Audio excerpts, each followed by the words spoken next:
आइए हम मसीह का क्रूस और हमारा अपना क्रूस शीर्षक उपदेश के साथ परमेश्वर के वचन का अध्ययन करें। यीशु ने हमें अपना क्रूस उठाने और उनका अनुसरण करने की आज्ञा दी है।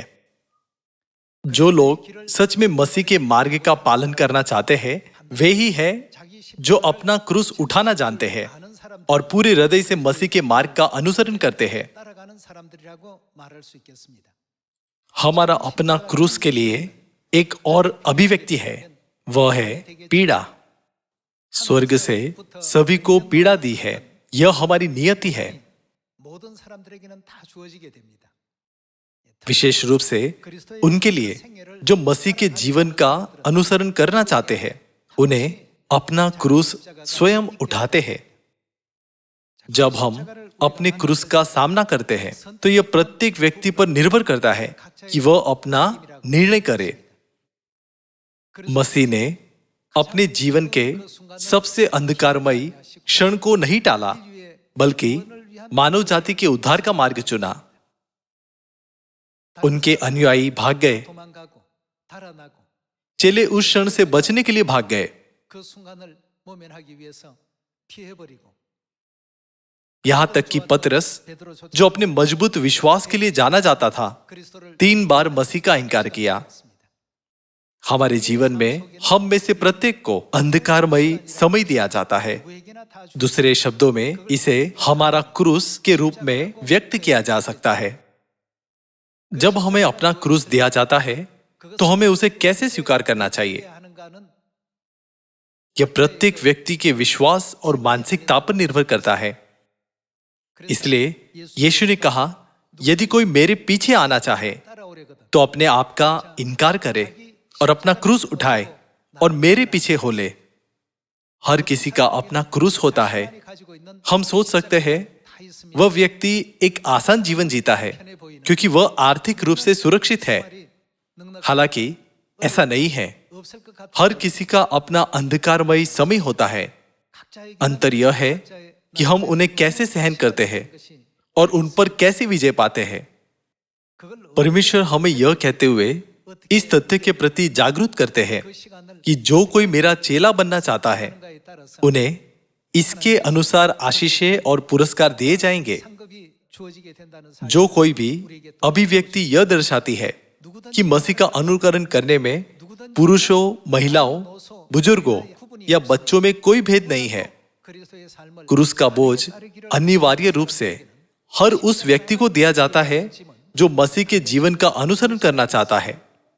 आज आइए एक बार फिर बाइबल से सीखें कि कैसे मसीह ने अपने चुनावों के माध्यम से दुखों पर विजय पाई और अंधकार के समय को सहन किया और मानव जाति की अगुवाई उद्धार के मार्ग पर की। हमारे विचार केवल इस एहसास के साथ समाप्त नहीं होना चाहिए कि अख़मीरी रोटी का पर्व दुख का पर्व है।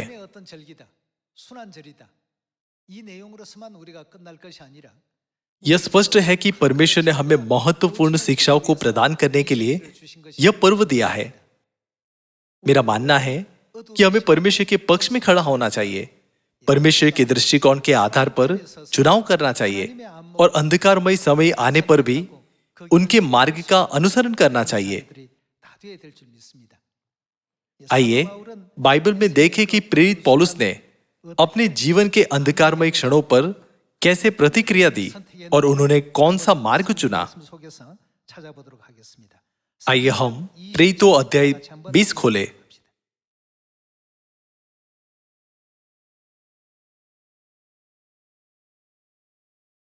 आइए हम अध्याय 20 आयत 22 पर एक नजर डालें।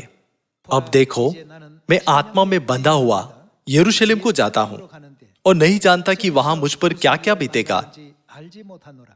केवल यह कि पवित्र आत्मा हर नगर में गवाही दे देकर मुझसे कहता है कि बंधन और क्लेश तेरे लिए तैयार है।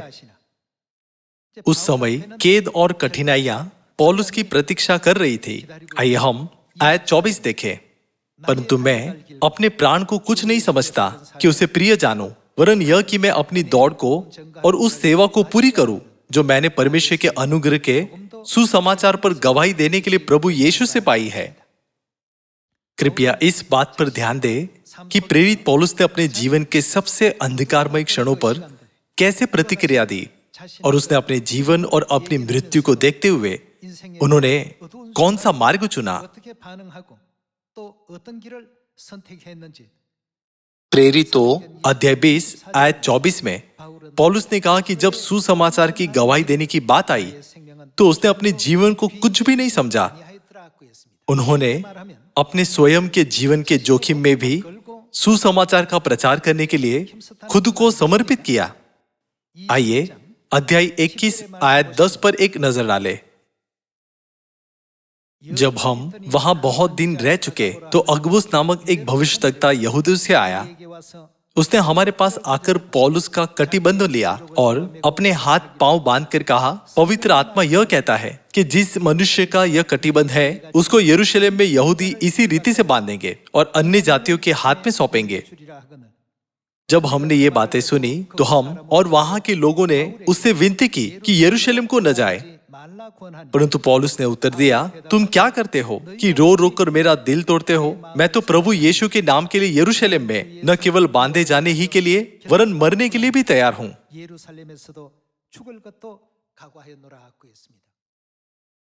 इस तरह जब हम पौलुस के जीवन को देखते हैं तो हम में से प्रत्येक का अपना क्रूस होता है। पौलुस को भी ऐसे सभी क्रूसों को सहना पड़ा। मसीह के जीवन को देखकर पौलुस जो बहुत प्रभावित हुआ और मसीह के बारे में प्रचार करने के लिए मरने का संकल्प लेकर यरूशलेम गया।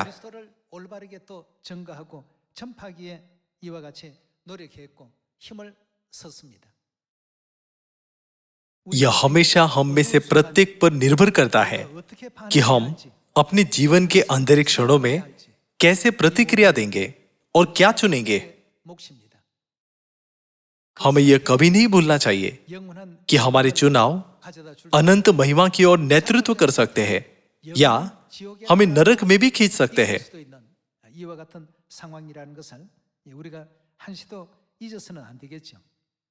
पौलुस ने परमेश्वर के पक्ष में खड़े होने और परमेश्वर के मार्ग पर चलने का चुनाव किया।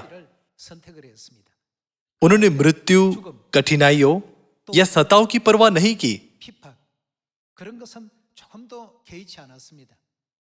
प्रेरितों अध्याय 20 और 21 में हम पौलुस के जीवन को देख सकते हैं, जो सुसमाचार का प्रचार करने के समय से ही उसके लिए मरने के लिए तैयार था। आइए हम दूसरा कुरिन्थियों अध्याय 11 आयत 24 देखें।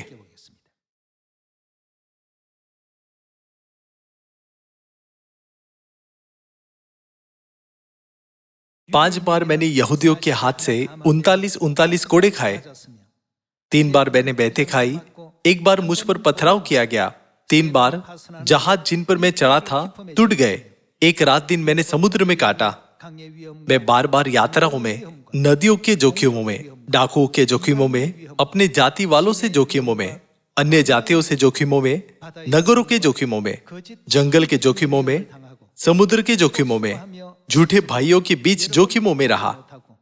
परिश्रम और कष्ट में, बार बार जागते रहने में, भूख प्यास में, बार बार उपवास करने में, झाड़े में, उगाड़े रहने में और अन्य बातों को छोड़कर जिनका वर्णन मैं नहीं करता, सब कलीसियाओं की चिंता प्रतिदिन मुझे दबाती है। किसकी निर्बलता से मैं निर्बल नहीं होता? किसके ठोकर खाने से मेरा जी नहीं दुखता? यदि घमंड करना अवश्य है तो मैं अपनी निर्बलता की बातों पर घमंड करूंगा। पौलुस का जीवन कठिनाइयों से भरा था। वो अपने ही लोगों, झूठे विश्वासियों, नदियों और लुटेरों से खतरे में था। यह कहना अतिशयोक्त नहीं होगा कि पौलुस का जीवन स्वयं क्रूस का जीवन था। फिर भी उन्होंने कहा, अन्य बातों को छोड़कर जिनका वर्णन मैं नहीं करता, सब कलीसियाओं की चिंता प्रतिदिन मुझे दबाती है।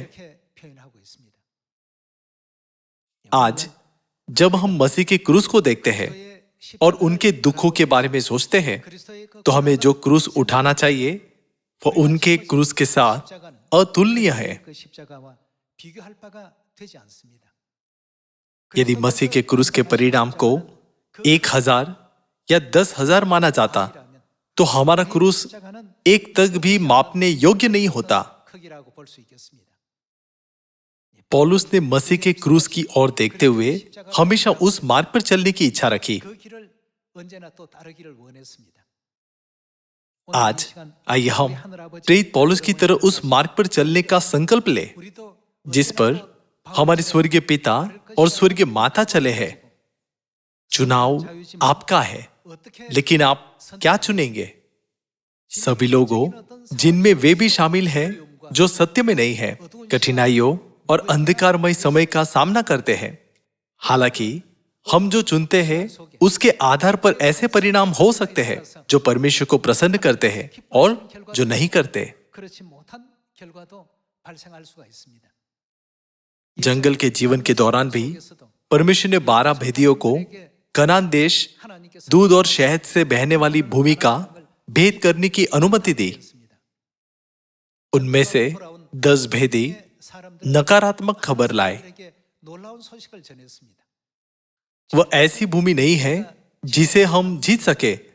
हमें वहां कभी नहीं जाना चाहिए। वे बड़े आकार के हैं और हम टिड्डियों के समान हैं। यरीहो एक अभेद किला है।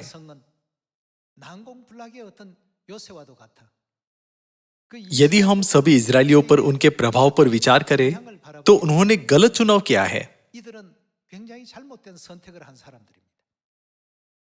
भेदी, जिन्हें इजरायलियों में परमेश्वर के प्रति विश्वास जागृत करना था, अपनी नकारात्मक रिपोर्ट से विपरीत परिणाम लाए।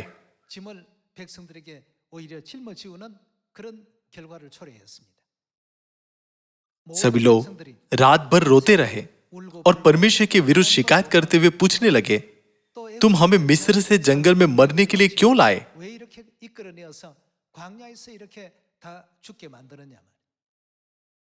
कनान की विजय के इतिहास में जंगल में इजरायलियों के जीवन के 40 वर्षों ने हमें कई सबक सिखाए। क्रूस को उठाने के बजाय जो उन्हें उठाना चाहिए था, 10 भेदियों ने लोगों को परमेश्वर के खिलाफ शिकायत करने के लिए गलत रवैया दिखाया।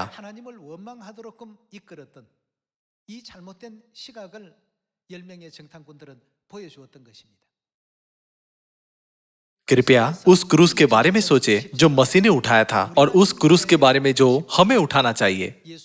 यीशु ने कहा कि सबसे पहले और सबसे महत्वपूर्ण, यदि हम मसीह बनना चाहते हैं तो हमें अपना क्रूस उठाना चाहिए। आइए मत्ती अध्याय 16 से इसकी पुष्टि करें।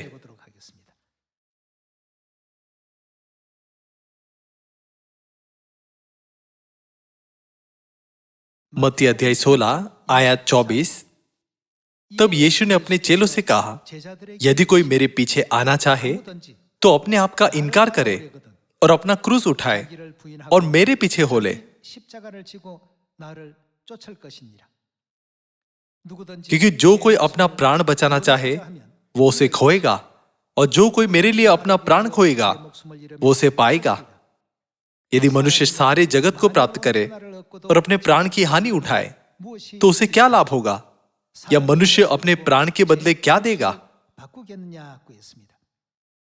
यीशु ने कहा, यदि कोई मेरे पीछे आना चाहे तो अपने आप का इनकार करे और अपना क्रूस उठाए और मेरे पीछे हो ले। जब तक हम उनके मार्ग का अनुसरण नहीं करते, हम कभी भी स्वर्ग के राज्य में प्रवेश नहीं कर सकते, क्योंकि उस रास्ते पर केवल वही चल सकते हैं जो अपना क्रूस उठाते हैं। हम में से प्रत्येक को अनिवार्य रूप से अंधकार के समय, निर्णय के समय और कुछ परिस्थितियों का सामना करना पड़ेगा जिनमें हमें चुनाव करना होगा। पौलुस ने मसीह के मार्ग का अनुसरण किया और यह निष्कर्ष निकाला कि उनका अपना जीवन किसी भी मूल्य का नहीं। उन्होंने अपना क्रूस उठाया और उनका अनुसरण किया। हमें अपने क्रूस को सहन करना चाहिए और पूरी तरह से मसीह के जीवन का अनुसरण करना चाहिए। इब्रानियों अध्याय 11 आयत 24। आइए अध्याय 11 आयत 24 पर एक नजर डालें। विश्वास ही से मूसा ने सयाना होकर फिरौन की बेटी के पुत्र कहलाने से इनकार किया। इसलिए उन्होंने ऐसा बनने का चुनाव कैसे किया कि उसे पाप में थोड़े दिन सुख भोगने से परमेश्वर के लोगों के साथ दुख भोगना अधिक उत्तम लगा। उसने मसीह के कारण निंदित होने को मिस्र के भंडार से बड़ा धन समझा, क्योंकि उसकी आंखें फल पाने की ओर लगी थी। इसके अलावा मूसा ने क्रूस के जीवन को चुना। बाइबल हमें बताती है कि उसने क्रूस के जीवन और परमेश्वर के लोगों के साथ दुख को इस दुनिया के क्षणभंगुर सुखों से अधिक आनंदमय माना।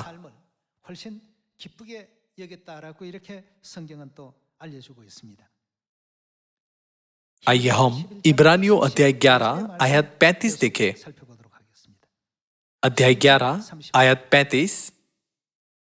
स्त्रियों ने अपने मरे हुओं को फिर जीवित पाया, कितने तो मार खाते खाते मर गए और छुटकारा न चाहा, इसलिए कि उत्तम पुनरुत्थान के भागी हो। कई एक ठट्टों में उड़ाए जाने और कोड़े खाने, वरन बांधे जाने और कैद में पड़ने के द्वारा परखे गए, पथराव किए गए, आरे से चीरे गए, उनकी परीक्षा की गई, तलवार से मारे गए। वे कंगाली में और क्लेश में और दुख भोगते हुए भेड़ों और बकरियों की खाले ओढ़े हुए इधर उधर मारे मारे फिरे, और जंगलों और पहाड़ों और गुफाओं में और पृथ्वी की दरारों में भटकते फिरे। संसार उनके योग्य नहीं था। इन सभी लोगों ने विश्वास का मार्ग चुना और विश्वास के साथ अपने क्रूस को उठाया।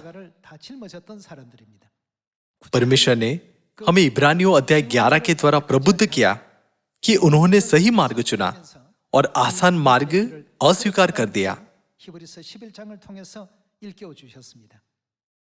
इसलिए जो लोग मसीह में भक्ति के साथ जीवन बिताना चाहते हैं, उनके लिए क्या अनिवार्य है?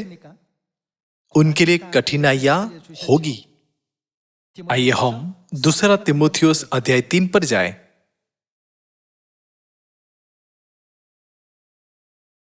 आइए हम दूसरा तीमुथियुस अध्याय 3 आयत 10 पर एक नजर डालें।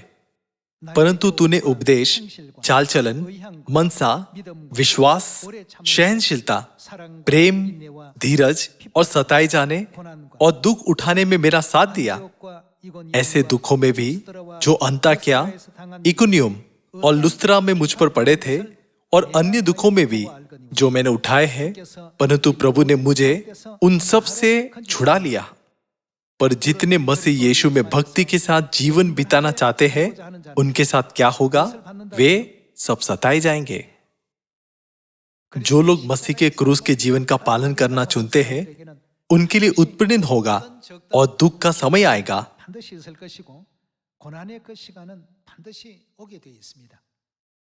हमें अंधकार के क्षणों में कैसे प्रतिक्रिया करनी चाहिए? चूंकि चुनाव करना हम में से प्रत्येक पर निर्भर है, इसलिए हमें बुद्धिमानी से चुनाव करना चाहिए। क्या हमें 12 भेदियों से वही मार्ग चुनना चाहिए जो 10 भेदियों ने चुना, या यहोशू और कालेब का मार्ग चुनना चाहिए? क्या हमें पौलुस की स्थिति में हार मानकर भाग जाना चाहिए, या हमें यह घोषणा करनी चाहिए कि मैं निश्चित रूप से वही करूंगा जो मुझे करना चाहिए, भले इसके लिए मुझे अपने जीवन को खतरे में डालना पड़े? सियोन की संतानों को दिए गए ये सभी विकल्प हमारे अपने क्रूस के रूप में देखे जा सकते हैं। हालांकि क्रूस न केवल हमारे लिए दर्द और पीड़ा लाता है, वहां स्वर्ग का गौरवशाली सम्मान होगा। इसलिए पौलुस ने कहा, मैंने अपनी दौड़ पूरी कर ली है, मैंने विश्वास की रखवाली की है। भविष्य में मेरे लिए धर्म का वह मुकुट रखा हुआ है। क्या यही कारण नहीं है कि वह एक उत्कृष्ट प्रेरित बना, जिसने विश्वास पूर्वक अपना क्रूस उठाया और मसीह के पद चिन्हों पर चलकर स्वर्ग के राज्य की ओर आगे बढ़े? आयत 13। परंतु दुष्ट और बहकाने वाले धोखा देते हुए और धोखा खाते हुए बिगड़ते चले जाएंगे। परंतु तू उन बातों पर जो तूने सीखी है और विश्वास किया है हमें यह याद दिलाता है कि हम उन पर बने रहें जो हमने परमेश्वर से सीखा है और जिस पर हम आश्वस्त हैं, और स्वर्गीय लोग बने जो पूरी तरह से मसीह यीशु के क्रूस का मार्ग का अनुसरण करते हैं। हमारे अपने क्रूस को उठाने के मामले के बारे में यीशु ने कहा कि जो लोग पीड़ित होते हैं वे धन्य होंगे।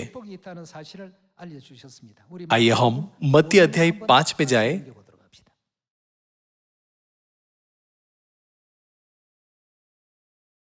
मत्ती अध्याय 5 आयत 10। धन्य है वे जो धार्मिकता के कारण सताए जाते हैं। सताए जाने का अर्थ है पीड़ित होना। यह क्रूस को उठाने के रूप में अनुवादित किया जा सकता है। यह बुराई के लिए नहीं बल्कि धार्मिकता के लिए है। धन्य है वे जो धार्मिकता के कारण सताए जाते हैं, क्योंकि स्वर्ग का राज्य उन्हीं का है। धन्य हो तुम जब मनुष्य मेरे कारण तुम्हारी निंदा करे और सताए और झूठ बोल बोलकर तुम्हारे विरोध में सब प्रकार की बुरी बातें कहे, तब आनंदित और मगन होना, क्योंकि तुम्हारे लिए स्वर्ग में बड़ा फल है, इसलिए कि उन्होंने उन भविष्यद्वक्ताओं को जो तुमसे पहले थे इसी रीति से सताया था। परमेश्वर हमें याद दिलाते हैं कि इस दुनिया में रहने वाली स्वर्गीय संतानों के लिए धार्मिकता और भक्ति की खोज में क्रूस का मार्ग उनकी प्रतीक्षा कर रहा है। इसलिए उन्होंने कहा, आनंदित हो और प्रसन्न हो, क्योंकि तुम्हारे लिए स्वर्ग में बड़ा प्रतिफल है। हम यह भी देख सकते हैं कि परमेश्वर कभी भी उन लोगों से मुंह नहीं मोड़ते जो पीड़ित है, बल्कि उन्हें याद करते हैं और उन्हें अनंत आशीषों से पुरस्कृत करते हैं। आइए लूका अध्याय 16 आयत 19 पर एक नजर डालें।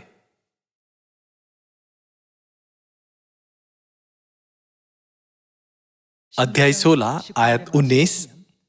एक धनवान मनुष्य था जो बैंजनी कपड़े और मलमल पहनता और प्रतिदिन सुख विलास और धूमधाम के साथ रहता था। लाजर नाम का एक कंगाल घाव से भरा हुआ उसकी देवड़ी पर छोड़ दिया जाता था, और वह चाहता था कि धनवान की मेज पर की जूठन से अपना पेट भरे, यहाँ तक कि कुत्ते भी आकर उसके घावों को चाटते थे। ऐसा हुआ कि वह कंगाल मर गया और स्वर्गदूत ने उसे लेकर अब्राहम की गोद में पहुंचाया। वह धनवान भी मरा और गाड़ा गया, और अधोलोक में उसने पीड़ा में पड़े हुए अपनी आंखें उठाई और दूर से अब्राहम की गोद में लाजर को देखा। तब उसने पुकार कर कहा, हे पिता अब्राहम, मुझ पर दया करके लाजर को भेज दे, ताकि वह अपनी उंगली का सिरा पानी में भिगोकर मेरी जीभ को ठंडी करे, क्योंकि मैं इस ज्वाला में तड़प रहा हूँ। परंतु अब्राहम ने कहा, हे पुत्र, स्मरण कर कि तूने अपने जीवन में अच्छी वस्तुएं ले चुका है, और वैसे ही लाजर बुरी वस्तुएं। यह केवल धनी व्यक्ति और निर्धन लाजर के बारे में दृष्टांत नहीं है।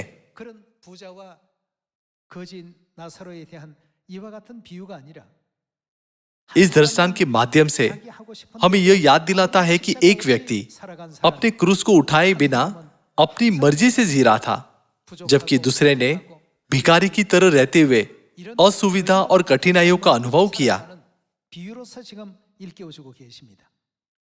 परमेश्वर अब्राहम के रूप में प्रकट हुए और धनी व्यक्ति से पूछा, क्या तुमने अपने जीवन काल में सभी अच्छी चीजें प्राप्त नहीं की? तुमने जो चाहा वह किया, आपको कोई पीड़ा नहीं थी। हालांकि लाजर के लिए भोजन खोजने का साधारण काम भी एक भारी बोझ था,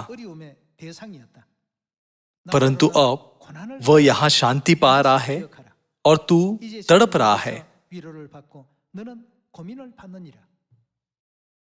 धनी व्यक्ति और लाजर के दृष्टांत के माध्यम से परमेश्वर ने हमें एक सबक दिया और हमें उन लोगों के बीच के अंतर के प्रति जागरूक किया जो जानते हैं कि मसीह के क्रूस का बोझ कैसे उठाना है, और जो नहीं जानते बल्कि जीवन में केवल आराम और शांति की खोज करते हैं। चूंकि लाजर ने कठिनाइयों का सामना किया, जबकि धनी मनुष्य ने इस पृथ्वी पर आराम का आनंद लिया, उन्होंने कहा कि आत्मिक क्षेत्र में उनकी परिस्थितियां विपरीत होगी।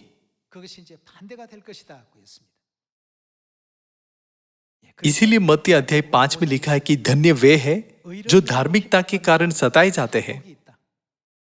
हम यह नहीं समझ सकते कि यह एक आशीष है या नहीं, लेकिन बाद में हम देखेंगे कि इसे आशीष क्यों कहा गया। परमेश्वर आदि से अंत जानते हैं। हमें ऐसी बहुमूल्य शिक्षाएं देने के लिए देहधारी होकर इस पृथ्वी पर आए। जब हमारे जीवन में या हमारे विश्वास की यात्रा में अंधकार का समय आए तो हमें उसे अस्वीकार नहीं करना चाहिए।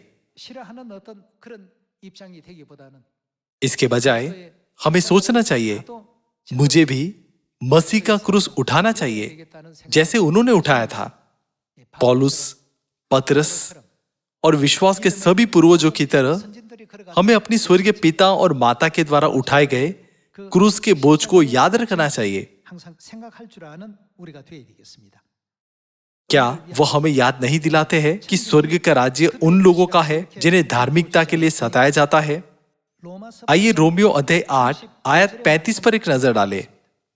दुख के समय में जो अपना क्रूस उठाते हैं और मसीह के उदाहरण का अनुसरण करते हैं, वे इस प्रकार के विश्वास के अधिकारी हो सकते हैं।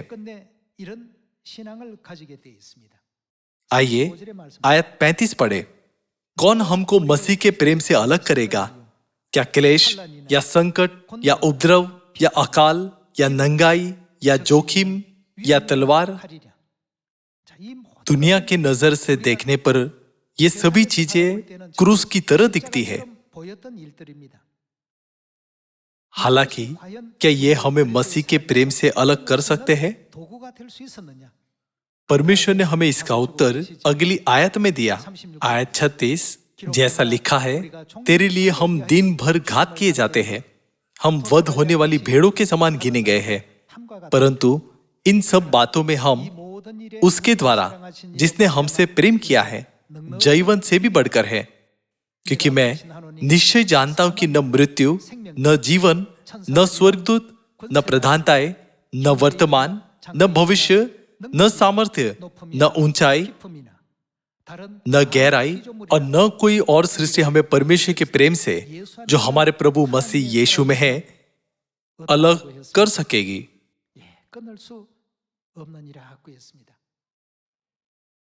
केवल वे ही जिन्होंने अपना क्रूस उठाया है इस तरह से अंगीकार कर सकते हैं। हालांकि जो अपना क्रूस नहीं उठा सकते वे छोटी सी छोटी बाधा से भी दूर हो जाएंगे, जैसा कि यूहन्ना अध्याय 6 आयत 66 में लिखा है। जो लोग जा रहे थे उन्हें देखते हुए यीशु ने अपने चेलों से बात की। उनसे पूछा, क्या तुम भी चले जाना चाहते हो? हम किसके पास जाए? अनंत जीवन की बातें तो तेरे ही पास है। जब भी थोड़ी सी असुविधा होती, लोगों को उस अंधकारमय समय से निकलना मुश्किल हो जाता था। वे लोग केवल यीशु का अनुसरण करते थे, जैसे कि किसी प्रसिद्ध व्यक्ति का अनुसरण कर रहे हो, और आखिरकार उन्होंने उन्हें छोड़ दिया। मसीह के जीवन में क्रूस से जुड़े कई अंधकारमय समय भी थे। उत्पीड़न और उपवास के समय थे, दर्द के समय थे। जब उन्हें क्रूस पर चढ़ाया गया था, वह क्षण था जब उन्हें पांजर से छेदा गया था, और वह क्षण था जब उन्हें कोड़ों से मारा गया था। जो लोग मानते थे कि कोई भी चीज उन्हें कभी मसीह के प्रेम से अलग नहीं कर सकती, उन्होंने पीड़ा नामक क्रूस को उठाया।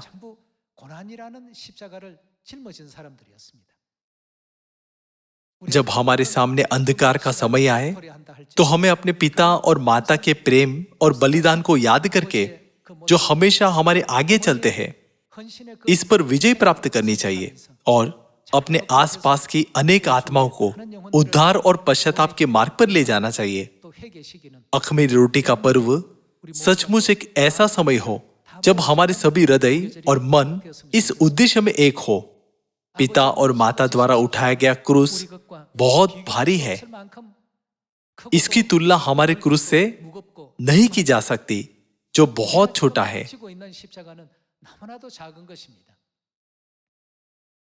आइए हम अपने छोटे छोटे क्रूस के बोझ तले न दबे और उस मार्ग से न हटे जिस पर पिता और माता चले हैं। आपसे विश्वास के मार्ग पर दौड़ लगाने का आग्रह करते हुए जो अंत तक सहन करते हैं और जीत की ओर ले जाते हैं, मैं आज के उपदेश को समाप्त करना चाहूंगा। आपका धन्यवाद। परमेश्वर आपको आशीष दे।